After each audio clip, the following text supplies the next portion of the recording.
Emily, and these are the top stories of the week. EA has quietly announced the existence of Battlefield 4, as well as plans for a beta of the game in autumn next year.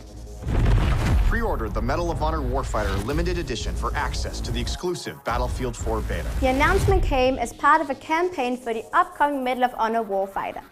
In the latest trailer for the game, EA says that players who pre-order Warfighter will be guaranteed entry in the Battlefield 4 beta. No other details has been released about the game, so it's still a mystery whether it will be out on current or next generation consoles. Film director Sam Raimi has revealed that he's no longer working on Blizzard's World of Warcraft movie. Instead, the respected Hollywood director is working on Oz, the Great and Powerful for Disney. In an interview with Crave Online, he said, "Actually, they don't have me working on World of Warcraft anymore, because when I took the Oz job, they had to move on to another director. They had to start making it." It's still unclear who's taken over after Raimi. Valve has already conquered Mac and Windows with the Steam platform, and the company has now set its sights on a free operating system, Linux. On a brand new Linux blog, Valve has confirmed that they're currently working on getting Steam and Left 4 Dead 2 up and running on Ubuntu Linux. The goal is to get the game running on Linux as well as on Windows. And once released, they'll begin work on rest of the source-based games. Good news for all fans of Earthworm Jim. Former Shiny head David Perry has confirmed that the original development team are all talking about making a proper Earthworm Jim sequel. Perry says the developers are currently busy working on their own companies, but he's confident that the game will happen at some point. He also promised it would be a 2D platformer in the same vein as the originals. Best developer Polytron has decided to re-release a patch for the game that they originally pulled, as it contained a bug that could corrupt some people's save games. The company explained that fixing the patch could cost tens of thousands of dollars and that they simply couldn't afford that.